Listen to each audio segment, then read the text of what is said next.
Ito yung flavor na madalas ko orderin pag kumakain kami sa mga Only Wings restaurant. Sobrang sarap kasi talaga. Tara at samahan niyo ako magluto. Inumpisahan ko lang yan sa pagtimpla ng ating chicken wings. Naglagay lang ako ng kalamansi, paprika, garlic powder, chicken powder, at naglagay din ako ng isang itlog. Haluin mo lang yan ng maigi. At itabi mo lang muna yan. Sa isang bowl, naglagay ako ng 2 1/2 cup ng all-purpose flour. Naglagay din ako ng paminta at chicken powder. Haluin mo lang yan at iset aside. At sa isang pan ay magpainit ng mantika. At habang pinapainit natin yan, ay pinaghalo ko na ang manok at breading na ginawa natin kanina. At inumpisahan ko na magprito. At kung nandito ka pa rin hanggang ngayon, ay baka pwede mo naman i-comment kung taga saan ka para naman malaman ko kung saan umabot ang video na ito.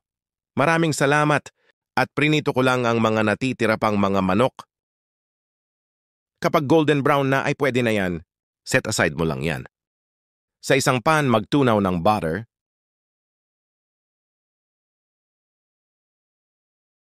At ilagay ang itlog na pula. Isinasama ko pala dito ang egg white. Mas trip ko yung lasa, depende sa'yo. Pwede naman kahit egg yolk lang. Pwede ka rin gumamit ng food processor para mas maging pino. Pero sa akin, mas gusto ko yung may nakakain pa ako na salted egg. Depende pa rin sa trip mo. At naglagay ako ng 1 cup ng all-purpose cream. Haluin mo lang yan ng mabuti at naglagay ako ng 1 teaspoon ng paminta at chicken powder.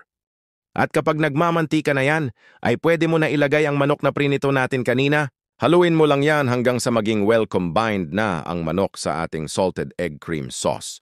At pwedeng-pwede na yan ready to serve. At kung gusto mo ng mga ganitong video ay mag-subscribe ka na. Maraming salamat! At hanggang dito na lang hanggang sa muli. Paalam!